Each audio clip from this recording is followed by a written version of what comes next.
अवधूत चिंतन श्री गुरुदेव दत्त।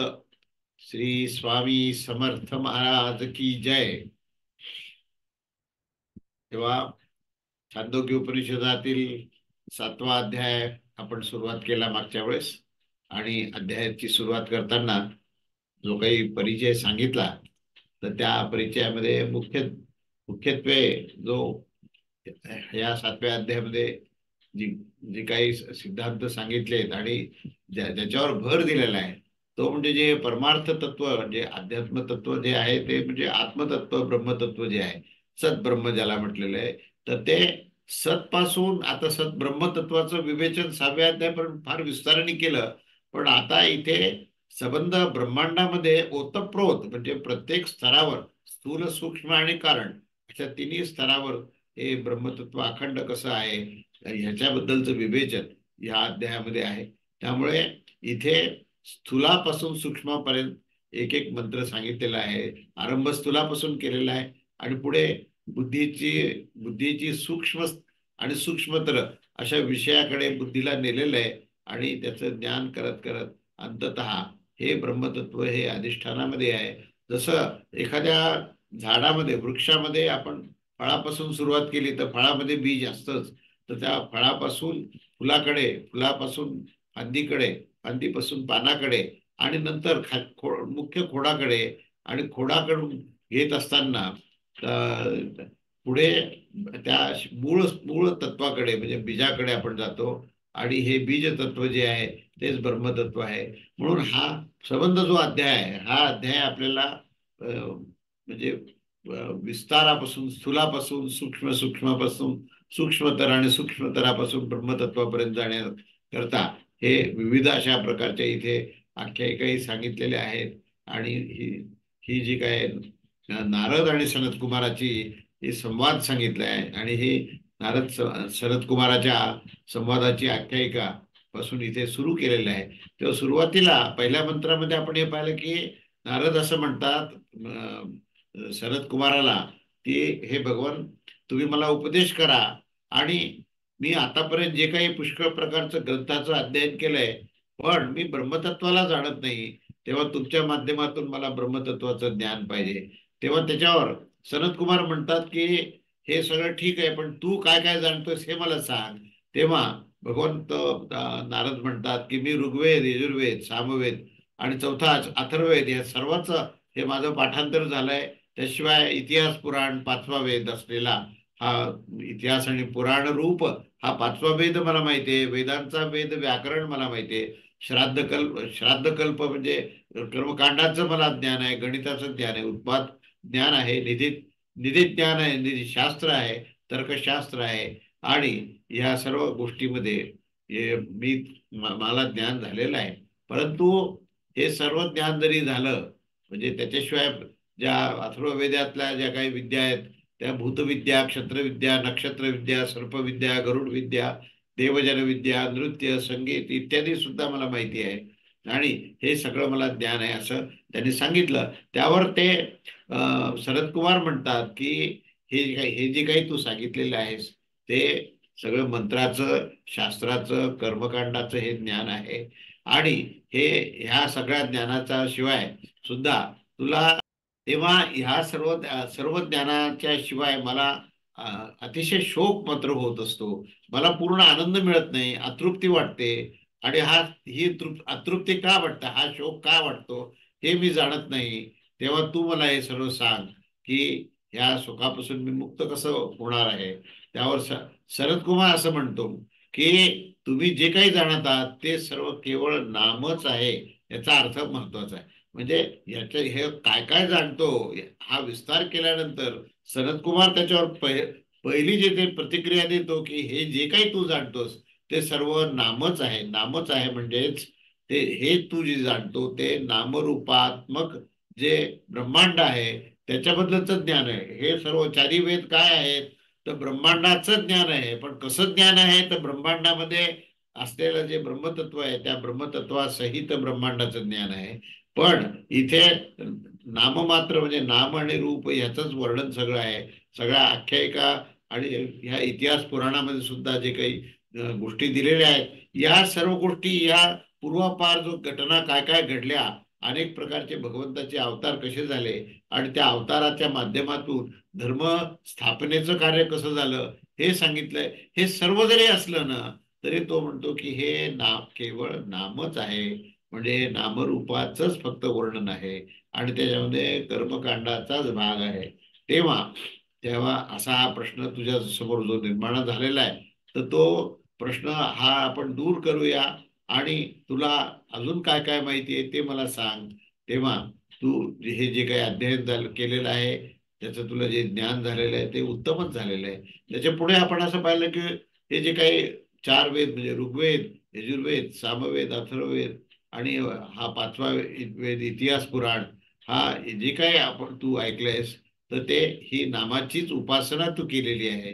तेव्हा हे केवळ नामाच्या उपासने म्हणजे नामरूपाची, म्हणजे ब्रह्मांड शास्त्राची, सृष्टी कशी निर्माण झाली, सृष्टी सृजन कसं झालं आणि त्या सृष्टीमध्ये चैतन्य तत्व कसं आहे, हे नामब्रह्म आहे.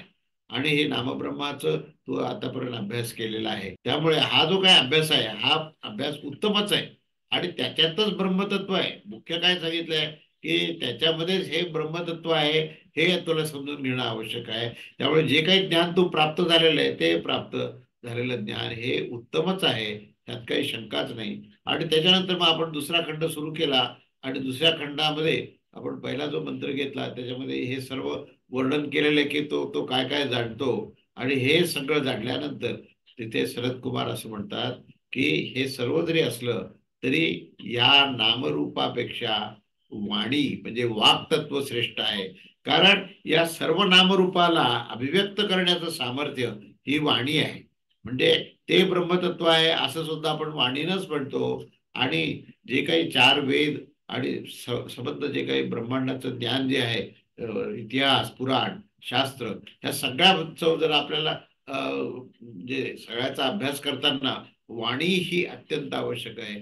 म्हणून इथे शरद कुमार म्हणतात की वाणी ही त्या नामापेक्षा म्हणजे नाम रूपापेक्षा श्रेष्ठ आहे.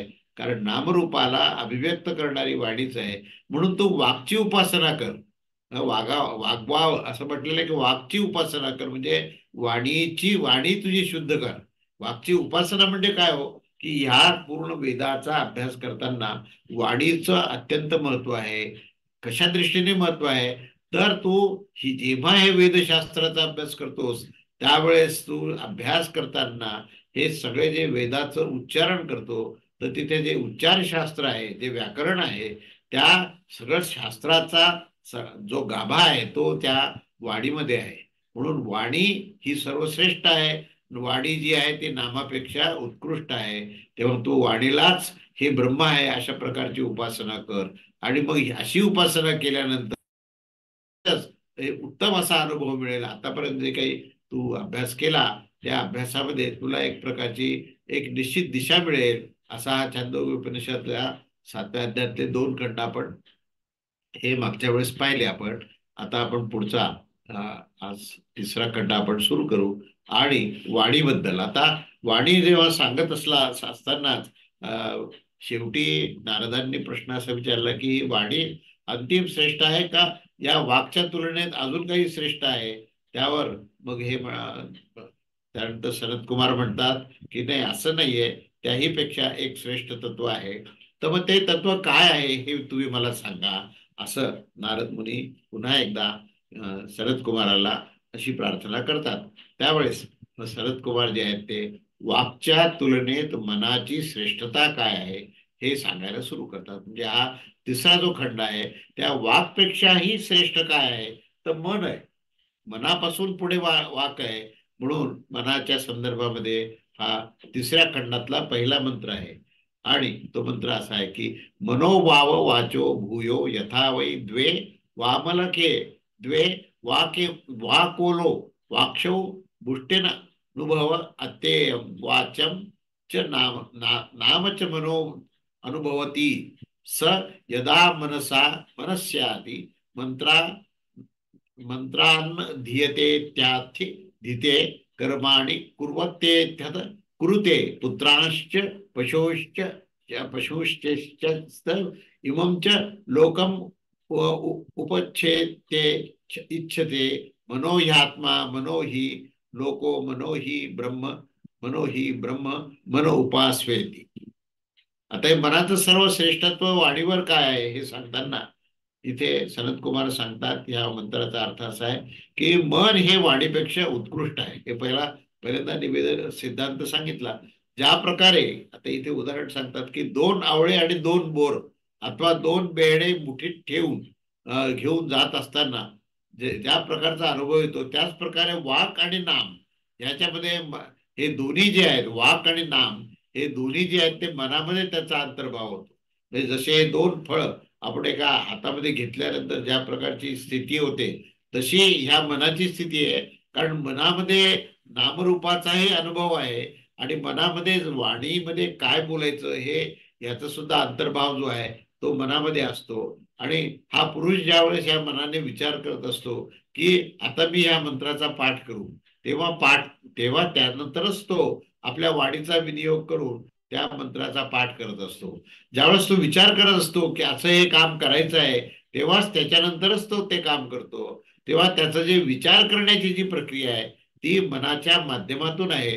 म्हणून मनाने त्या ठिकाणी ज्यावेळेस ठरवलं की आता आपल्याला हे काम करायचं आहे किंवा हा पाठ करायचा आहे, तेव्हाच ते होऊ शकतं. म्हणून मनामध्ये दोन गोष्टी सांगितल्यात. एक नामरूप ही गोष्ट आहे, नाम मनामध्ये आहे, आणि दुसरी जी आहे ती त्या ठिकाणी वाणी काय, वाणीतून काय बोलायचं आहे हा जो काही निश्चय आहे तो मनामध्ये आहे. म्हणून मन या वाणी करता प्रमुख कारण आहे. मन जर तुमचं अगदी शांत असेल तर वाणी निर्माण होणार नाही. जसं आपण म्हणे निद्रेमध्ये मन शांत असतं आणि त्या शांत मनामध्ये तुम्ही वाणी निर्माण होऊ शकत नाही. म्हणून वाणीची निर्मिती ही मनामध्ये आहे. पुत्र आणि पशुंची इच्छा करेन असं जेव्हा म्हणतो तेव्हा ते मनाने करतो आणि मग पुत्राचा जन्म होतो. मग पशुची इच्छा करून पशुला आपण घेऊन येतो, पशुचं पालन करतो. या सगळ्याचा आधारभूत जो तत्व आहे ते मन आहे. तेव्हा त्या सर्वांच्या प्राप्तीची इच्छा करत असतो, तेव्हा तो संकल्प तो करत असतो आणि हा लोक आणि परलोकाची कामना सुद्धा तो या मनानेच करतो. आणि तेव्हाच ती कामना ह्या मनाच्या द्वारेच होत असते. म्हणून मनामध्ये हे प्रचंड सामर्थ्य आहे. मनाच्या माध्यमातूनच आत्मतत्वाचं आकलन होऊ शकतं. म्हणून मनच आत्मा आहे, मनच लोक आहे आणि मनच हे ब्रह्मतत्व आहे. तेव्हा तुम्ही मनाची उपासना करा, अशा प्रकारचा या दुसऱ्या मंत्राचा अर्थ आहे. तेव्हा याचा आशय असा आहे की मन आणि मनन शक्ती ही विशिष्ट अंतःकरणामध्ये वाणीपेक्षा उत्कृष्ट आहे. हे मनन व्यापारयुक्त मनच या वाणीस वक्तव्य विषयामध्ये प्रेरित करत असतं आणि त्या कारणाने वाक मनाच्या अंतर्गत आहे आणि जो त्याच्या अंतर्गत होत असतो त्याच्या तुलनेत तो व्यापक असल्याच्या कारणाने मोठाच असतो, श्रेष्ठच असतो. त्यामुळे लोकांमध्ये ज्या प्रकारे दोन आवळे किंवा दोन काही हे आवळे आणि बेहडे अशा या फळास मुठीत घेतल्याचा जो अनुभव असतो, तेव्हा त्या फळास आपल्या मुठीत व्याप्त करून घेत असतो, तर ते मुठीच्या अंतर्गत असतं. अगदी त्याच प्रकारे ही मनुष्यामध्ये जी मनुष्यामध्ये जी काही वाणी आणि मन, जे वाणी आणि दृश्य म्हणजे मन, नामरूप, ते नामरूप आणि वाणी हे मनामध्ये हे दोन्हीचाही ते समावेश असतो. मन त्याला व्याप्त करतं आणि मनच त्याचा अनुभव घेतो. तेव्हा हा पुरुष जेव्हा ज्यावेळेस मन अंतःकरणाने काही सांगण्याची इच्छा करत असतो, तेव्हा मनस्यमचा अर्थ असा आहे की विवक्षा बुद्धी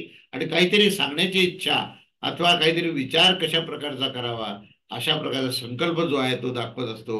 म्हणून मी आता मंत्राचा उच्चारण करेन अशा प्रकारे ही बोलण्याची इच्छा करून तो पाठ करत असतो. मी कर्म करेन अशी ती चिकित्सा बुद्धी जी करून कर्म करत असतो आणि मी पुत्र आणि पशुची इच्छा करेन अशा प्रकारे त्यांच्या प्राप्तीची इच्छा करत असतो. तेव्हा त्या पुत्राधिकास प्राप्त करून तो घेतो. अशा प्रकारे मी असे लोक आणि परलोकास म्हणजे हे इहलोक आणि परलोकास माझ्या या साधनेद्वारे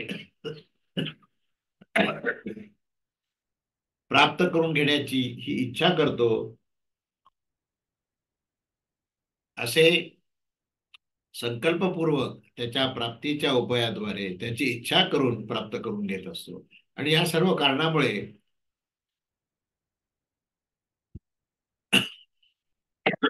मनच आत्मा आहे कारण की मनाच्या राहण्यावरच आत्म्याचे कर्तृत्व भोक्तृत्व सिद्ध होतं, अन्यथा ते होऊ शकणार नाही.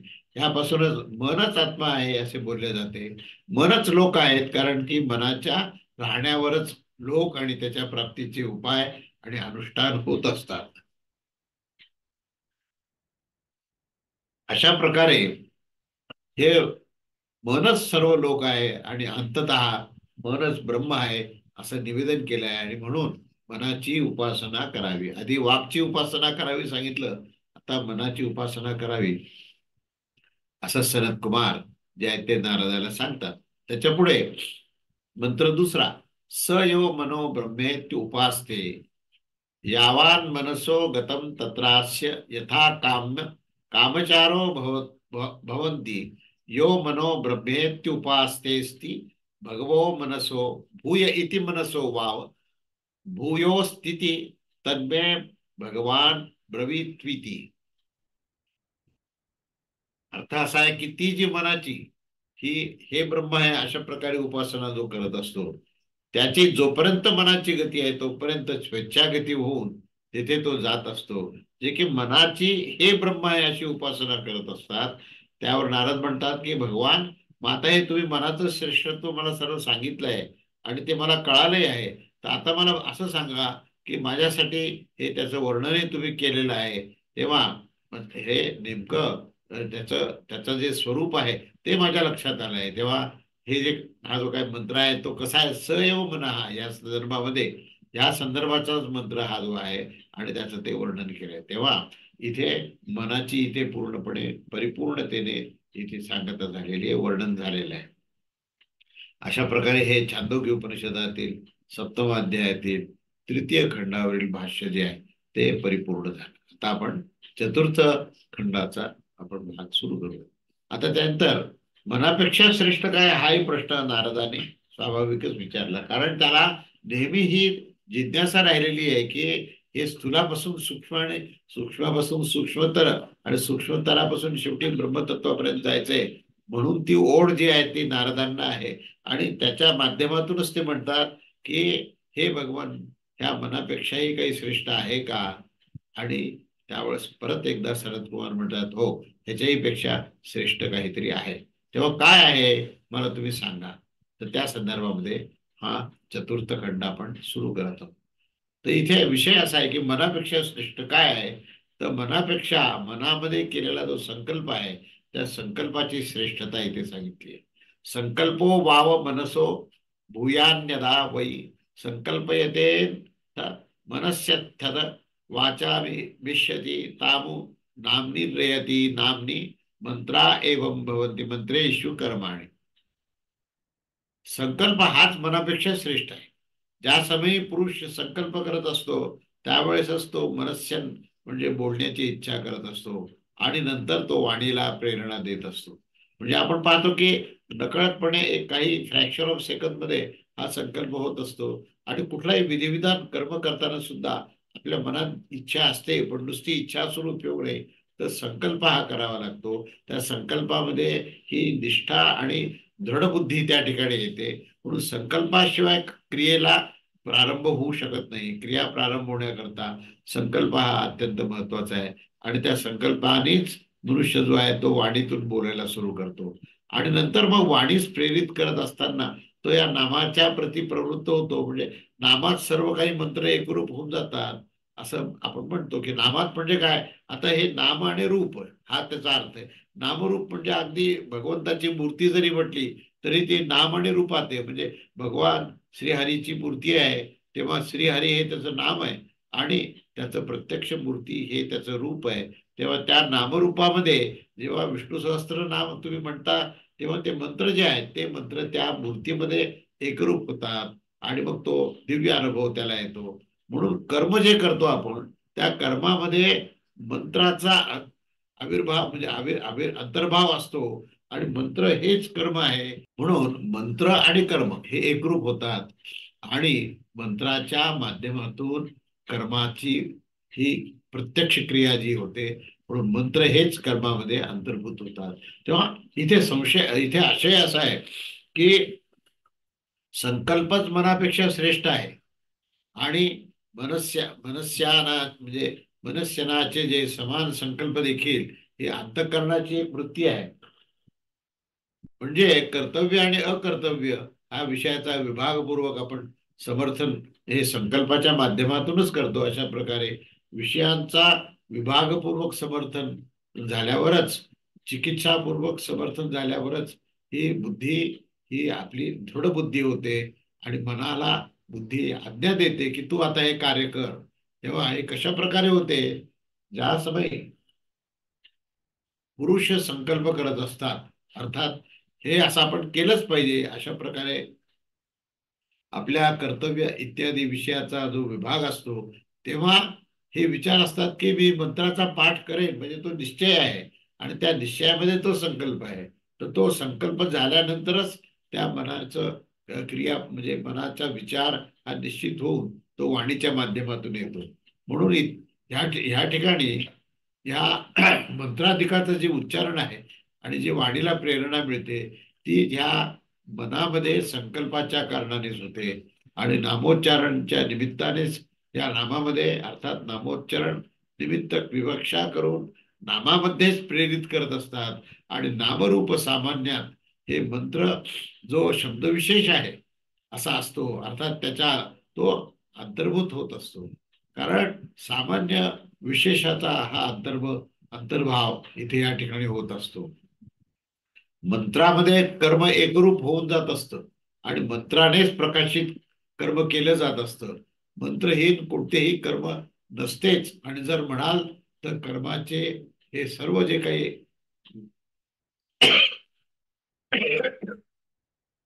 आविष्कार आहेत ते सर्व या ब्राह्मण भागामध्ये देखील दिलेले आहेत. व त्यानंतर असे मानले जाऊ शकते की कर्म हे मंत्र प्रकाशित करत असतात असे सांगणे सुद्धा हे थोडेसे सूक्ष्म पातळीवरचे आहे. कारण सत्कर्मास मंत्रानेच प्रकाशित केल्या जाऊ शकतं आणि मंत्राने प्रकाशित केल्यानेच त्याची सत्ता प्राप्त होऊ शकते. ब्राह्मणाने त्यातच ह्यास अमुक फलासाठी केले पाहिजे अशा प्रकारचं विधान केलं असतं. आणि याच्याशिवाय ब्राह्मणामध्ये ज्या कर्माची उत्पत्ती पाहिली जात असते तो पण मंत्रामध्ये सत्ता प्राप्त केल्या गेलेल्या या कर्माचे स्पष्टीकरण आहे. मंत्राने अप्रकाशित कोणतेही कर्म ब्राह्मण भागामध्ये उत्पन्न झालेले आपल्याला पाहिल्या जात नाही. लोकांमध्ये ही जी बाब प्रसिद्धच आहे की कर्म त्रयी विहित आहे. त्रयी शब्द हा ऋक, यजू आणि साम, त्याचं याला त्रयी असं म्हटलेलं आहे. तेव्हा विद्वानाने ज्या कर्मांना मंत्रामधून पाहिले असे अथर्वणोपनिषद मध्ये देखील सांगितले गेले आहे की त्या कारणाने हे सांगणे की मंत्रामध्ये सर्व कर्म हे एकरूप होऊन जात असतात असं समजणंच हे उचित आहे, हेच योग्य आहे. अशा प्रकारे हा पहिला मंत्राचा आपण विस्तार पाहिला.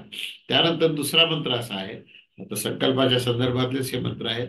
तर दुसरा मंत्र असा आहे की तानि ह व एतानि संकल्पैकायानि नानि संकल्पा संकल्पात्मकानि संकल्प प्रतिष्ठितानि समक्लुप्तां द्यावा पृथिवी समकल्पते कल्पेतां वायुश्चाकाशं च समकल्पनाश्च कल्प समकल्प कल्पन्तापश्च तेजश्च तेषां संतृप्त्यै वर्षं संकल्पते वर्षस्य संक्लप्त्या अन्नं संकल्प तेनस्य संकल्पते प्राणाः संकल्पन्ते हे प्राणानां संकल्पते मंत्राः संकल्पन्ते मंत्राणां संकल्पते कर्माणि संकल्पन्ते कर्मणां संकल्पते लोकं लोकः संकल्पते लोकस्य संकल्पते सर्व सर्वं संकल्पते स एष संकल्पः स संकल्प उपासवेती.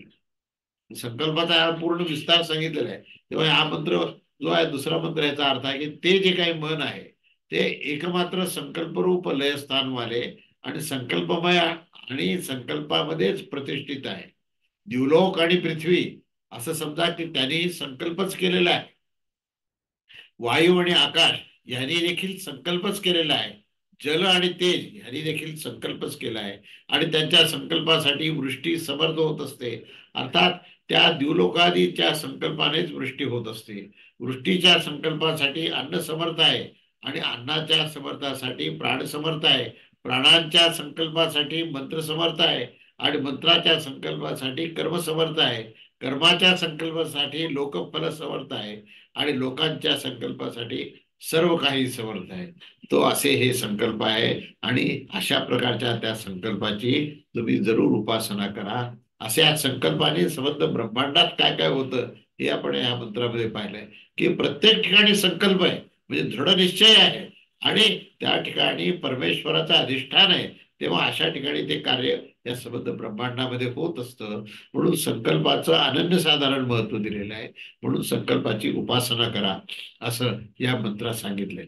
तेव्हा आशय असा आहे की ते हे जे काही मन आहे आधी संकल्प काय ना संकल्प आहे एक आयन म्हणजे गमन अर्थात प्रलयस्थान ज्याच्या असा हा संकल्प एक कायन असं त्याला म्हटलेलं आहे की जे उत्पत्ती समयी संकल्पमय असते आणि स्थिती समयी संकल्पात ते प्रतिष्ठित होते आणि तसेच स्थितीच्या समयी संकल्पात प्रतिष्ठित होऊन दिवलोक आणि पृथ्वी यांना असं समजा की तो संकल्पच केल्यामुळे निर्माण झाला आहे आणि तो परमेश्वराचा संकल्प आहे. कारण की हे पृथ्वी देव आणि पृथ्वी हा निश्चय दिसत असून वायू आणि आकाश ह्या दोघांमध्ये देखील समजा की संकल्पच केलेला आहे. अशा प्रकारे जल आणि तेजाने देखील संकल्प केलेला आहे. कारण असं दिसतं की आपल्या स्वरूपामध्ये हा निश्चल दिसून येत असतो. स्वरूपामध्ये हा संकल्प निश्चल स्वरूपामध्ये तो अध्यारूतच आहे. तेव्हा या स्वरूपापासूनच या संकल्पाची सुरुवात आहे. म्हणून संकल्पाचा अध्ययन हे शेवटी स्वरूपामध्ये जाऊन मिळतं. तेव्हा त्या दिवलोक आणि पृथ्वी आदीची जी काही संकल्पती म्हणजे संकल्पासाठी वर्षा ही संकल्पित होते अर्थात समर्थ होत असते आणि वर्षाची संकल्पती संकल्पासाठी अन्न हे समर्थ होत असतं. अन्नाच्या संतृप्तीसाठी प्राण समर्थ होत असतो. प्राणाच्या साठी अन्नमय अन्नाच्या आश्रयात राहत असतो. श्रुती सांगत असते की प्राणरूप शिशूसाठी अन्न ही अन्न हीच दोरी आहे. त्या प्राणाच्या संकल्पासाठी मंत्र समर्थ होत असतात. कारण की प्राणवान म्हणजे बलवानच मंत्रास हे प्राणवान बलवानच मंत्राचे अध्ययन करू शकत असतात. बलहीन करू शकतच नाही. मंत्राच्या संकल्पासाठी अग्निहोत्र आदी कर्म समर्थ होत असतात. कारण की मंत्राद्वारे प्रकाशित कर्म हे अनुष्ठान केल्यानंतर फलप्रदानामध्ये ते समर्थ होत असतात. लोक फलाच्या संकल्पासाठी संपूर्ण जगत आणि स्वरूपाच्या या अविकलतेमध्ये देखील ते समर्थ होत असतात. अशा प्रकारे फलापर्यंत जे सारे जगत असते ते सर्वच्या सर्वच हे संकल्पमूलक असते आणि त्या कारणाने तो संकल्प हा अत्यंत विशेष आहे. आणि या कारणाने तुम्ही संकल्पाची उपासना करा असे सांगून शरद कुमारांनी त्याची उपासना करण्याचे ते विविध फळ हे या मंत्रामध्ये दाखवत आहेत. अशा प्रकारे संकल्पाचं अत्यंत विस्ताराने विवेचन जे आहे ते सनत कुमारांनी केलेलं आहे या दुसऱ्या मंत्रामध्ये. त्यानंतर मंत्र तिसरा. त्या तिसऱ्या मंत्रामध्ये पुन्हा संकल्पाच्या संदर्भातच पुढे विवेचन आहे. मंत्र असा आहे की स यह संकल्पम ब्रह्मेत्य उपासते क्लुप्तान वै स लोकान ध्रुवान ध्रुवा प्रतिष्ठितान प्रतिष्ठितो व्यथमानान व्यथमानो अभिसिद्ध्यति यावत् संकल्पस्य गतं तत्प्रास्य यथा कामं प्रो भवति सकल्पम संकल्पम ब्रह्मोत्युपास्तेति भगवः संकल्पात भूय इति संकल्प द्वारा भूयो स्थिति तन्मे भगवान ब्रवीत्विति. तेव्हा आता संकल्पाबद्दल पुढचं हे केलेलं विवेचन केलंय. त्याचा ह्या मंत्राचा अर्थ असा आहे की तो जो काही संकल्प आहे तो संकल्पच हे ब्रह्म आहे. तर हे संकल्पच ब्रह्म आहे असं सिद्धांत इथे परत मांडलाय. अशा प्रकारे उपासना करत असताना विधाताच्या या रचल्या गेलेल्या या ध्रुव लोकास स्वयं ध्रुव होऊन प्रतिष्ठित लोकास स्वयं प्रतिष्ठित होऊन आणि व्यथा न होण्याचे लोकास स्वयं व्यथा प्राप्त न होताना अन्य सर्व प्रकारे सर्व प्रकारे या घटना या संकल्पाद्वारेच होतात. हे ऐकून नारद पुढे म्हणतात की खरोखरच संकल्प हा अत्यंत श्रेष्ठ आहे असं मला वाटतं. पण माझ्या मनात परत प्रश्न निर्माण झालेला आहे की ह्या संकल्पापेक्षाही अन्य काही श्रेष्ठ आहे का. त्यावर शरद कुमार म्हणाले की संकल्पापेक्षा सुद्धा अन्य काहीतरी श्रेष्ठ निश्चितच आहे. त्यावर पुन्हा एकदा नारद म्हणाले की भगवान मला त्या श्रेष्ठासंबंधी उपदेश करावा. तेव्हा या मंत्राचा अर्थ असा आहे, आशय असा आहे की तो जो काही संकल्पाची संकल्पना तिथे मांडली आहे, ब्रह्म अशा अर्थात ब्रह्मबुद्धीची उपासना करत असतो. क्लुप्ती विधातात बारा, ह्याच हे लोक म्हणतात की फलप्राप्त हो, अशा प्रकारे समर्थित संकल्पित ध्रुव अर्थात नित्य लोकास, जे अन्य अध्रुव लोकांच्या तुलनेत ध्रुव आहेत, स्वयं ध्रुव होऊन, कारण की लोकवान भोक्तांच्या भक्तांच्या अध्रुव होण्या भोक्तांच्या भोगी लोकांच्या अध्रुव होण्यावरच लोकांमध्ये ध्रुवतेची कल्पना करणे ही व्यर्थ असेल. म्हणून ध्रुव होऊन प्रतिष्ठित अर्थात सामग्री संपन्न लोकास, कारण की ते पशु पुत्र आदीने युक्त प्रतिष्ठित होत असतात असं पाहण्यात आलेलं आहे. तेव्हा स्वयं देखील प्रतिष्ठित आपली सामग्री संपन्न होऊन आणि अव्यथमान शत्रू आधीच्या या लोकात स्वयं देखील अव्यथमात व्यथित न होता असलेला हा अभिसिद्धती सर्व प्रकाराने प्राप्त करत असतो, असं याचं एकंदरीत तात्पर्य आहे. पण त्यामुळे जोपर्यंत संकल्पाची गती असते अर्थात संकल्पाचा विषय असतो, तोपर्यंत त्याची स्वेच्छागती ही अत्यंत वेगाने होत असते.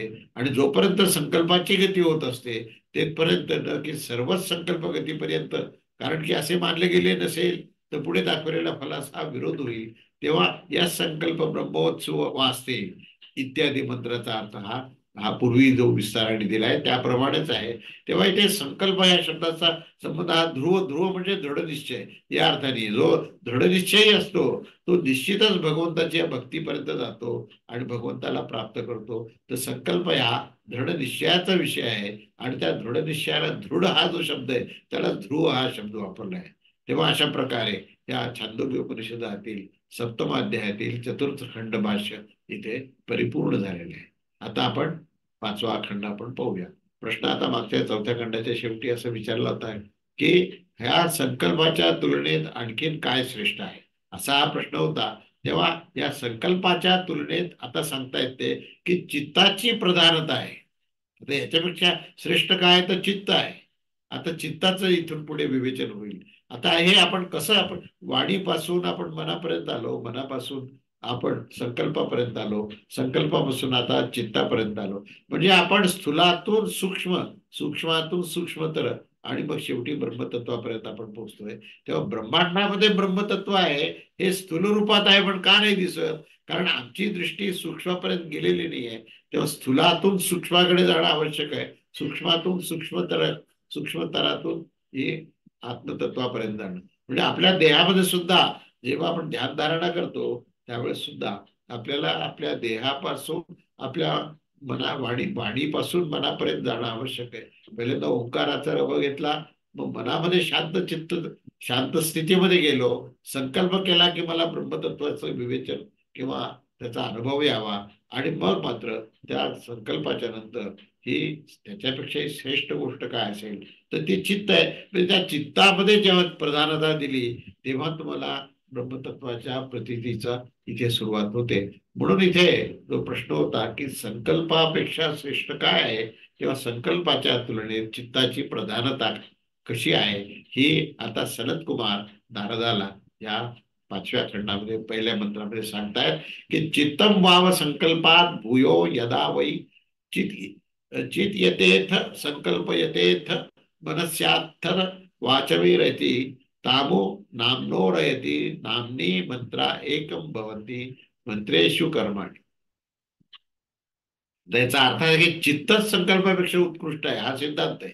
ज्या समयी पुरुष जो आहे तो चेतवान होत असतो तेव्हा तो संकल्प करत असतो, नंतर त्याचं मनन करत असतो, त्यानंतर वाणीस प्रेरित करत असतो आणि नंतर त्या नामामध्ये तो प्रवृत्त करत असतो आणि नामात मंत्र एक रूप होतात आणि मग मात्र मंत्रात कर्म सिद्ध होतं. अशी ही पूर्ण प्रक्रिया त्यांनी सांगितली आहे. तेव्हा या प्रक्रियेमध्ये चित्त हा महत्वाची गोष्ट आहे. चित्ताशिवाय चेतना नाहीये आणि चेतना म्हणजेच चैतन्य. हे चैतन्य जे तत्व आहे हे संकल्पाबरोबर असल्याशिवाय संकल्पाला खऱ्या अर्थाने वेग मिळणार नाही. म्हणून इथे चित्त जे आहे संकल्पापेक्षा उत्कृष्ट आहे असं सांगितलंय. आणि असं हे चित्त जे आहे ते पुरुषाला चेतवान करतं, चेतनवान करतं, तेव्हा संकल्प जो आहे तो खऱ्या अर्थाने उपयुक्त होतो. आणि मग त्या संकल्पानेच मन मन जे आहे ते मनन करायला लागतं, वाणीला प्रेरणा देतं आणि नामाला प्रवृत्त करून नामात तो मंत्र सिद्ध होतो. म्हणजे नामरूपामध्ये तो मंत्र सिद्ध होणं हा त्याचा अर्थ आहे. नामरूपामध्ये म्हणजे जी मूर्ती आहे ती मूर्ती मूर्त रूपामध्ये आली, पण त्याच्यामध्ये तो मंत्र सिद्ध झाल्याशिवाय, म्हणजे आता आपण या प्राणप्रतिष्ठेचा विषय चालू आहे की नाही, तर तिथे सुद्धा रामाची मूर्ती स्थापन झाली आहे, पण जोपर्यंत त्याच्यामध्ये प्राणतत्वाची प्रतिष्ठापना होत नाही, तर ती प्राणप्रतिष्ठा कशी आहे की जो ब्राह्मण त्या ठिकाणी मंत्रोच्चार करेल आणि त्या मंत्रोच्चाराने त्या मंत्रामध्ये चैतन्य तत्व जे आहे तेच प्राणतत्व आहे. त्या प्राणतत्वाचं प्रोक्षण जे आहे हे त्या त्या पूर्ण मूर्तीच्या उतप्रोत सगळीकडे जेव्हा होतं तेव्हा ती चेतनायुक्त मूर्ती होते आणि आपण त्याला प्राणप्रतिष्ठा म्हणतो. तेव्हा आता हा जो विषय त्या संदर्भात चालू आहे की असा आशय असा आहे की चित्तच हा संकल्पापेक्षा उत्कृष्ट आहे असा हा सिद्धांत मांडलाय. तेव्हा चित्त म्हणजे चेतयित तृत्व, प्राप्त काळाच्या अनुरूप बोधयुक्त होणं आणि भूत व भविष्य काळातील विषयाचा या प्रयोजनाचं निरूपण करण्यामध्ये हे समर्थ असतं. कारण संकल्पापेक्षा हे चित्त हे श्रेष्ठ आहे. हे कसं काय, तर त्यावर दाखवताना ते असं म्हणतात की त्या समयी पुरुष प्राप्त झालेल्या वस्तूची ही अशा प्रकारे वस्तू प्राप्त झाली आहे की ज्याप्रमाणे आपण एखाद्या गोष्टीमध्ये चैतन्य प्रस्थापित केल्यानंतर खऱ्या अर्थाने ती वस्तू प्राप्त झाली आहे, अशा प्रकारे त्याला चेतित करत असतात, चैतन्यमय करत असतात, चैतन्य प्रदान करतात.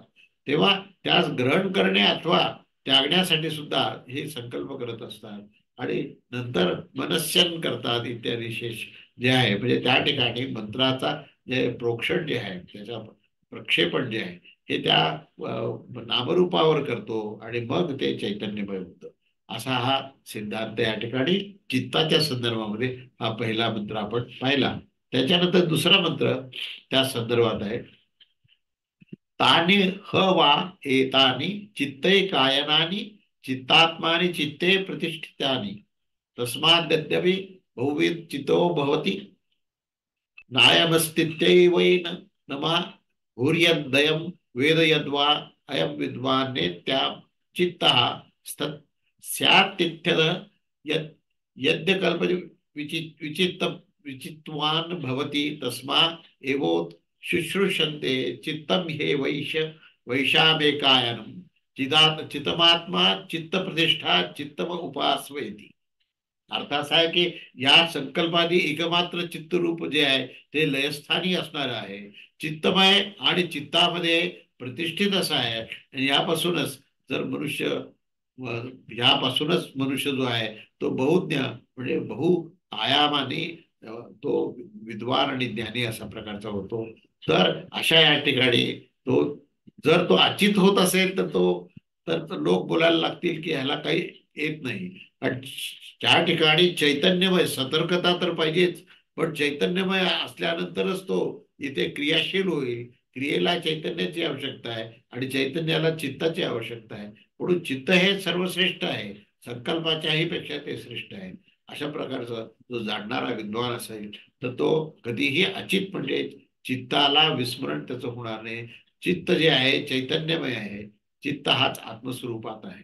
आणि जर कोणी अत्तल पाहुण्यावर किंवा चित्तवान असेल तर त्याच्याकडून ते सर्व श्रवण करू इच्छितात. त्यामुळे चित्तच या एकमात्र असा प्रकारचा आश्रय आहे.